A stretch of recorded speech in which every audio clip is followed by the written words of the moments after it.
Il y a quelques jours, certains de ces enfants avaient peur de l'eau. Une appréhension aujourd'hui oubliée.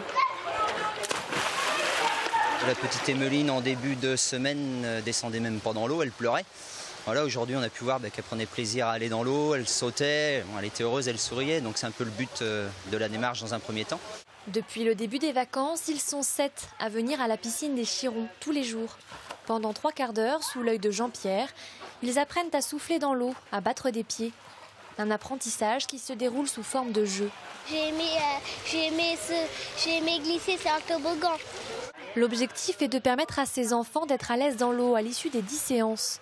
Cette opération, baptisée comme un poisson dans l'eau, est partie d'un constat. Moins d'un élève sur 2 sait nager à son entrée en 6e, malgré les cours obligatoires de natation à l'école primaire. J'arrivais juste à faire la brasse, j'arrivais pas à faire le crawl. Comme j'habite à côté de la plage, je veux faire du surf et tout, donc loin en plus. Et puis là j'apprends un petit peu à nager encore. Avant je savais pas nager et là j'ai appris à nager mieux.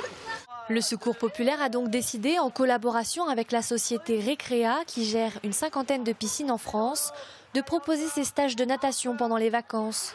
Ils sont à destination des élèves de milieux défavorisés. C'est au point de vue budget, je ne peux pas l'envoyer tout le temps. Alors quand le Secours populaire a proposé cette proposition pour la piscine, ça nous a plu. Partager en famille des moments à la piscine, c'est quasiment inexistant dans les familles accueillies par notre association. Donc c'est aussi ça l'idée, c'est permettre aux enfants qu'ils puissent se sentir en sécurité dans la piscine et en même temps pouvoir après échanger des temps de partage avec la famille, que ce soit d'ailleurs à la piscine ou à la plage ou à la mer, quoi.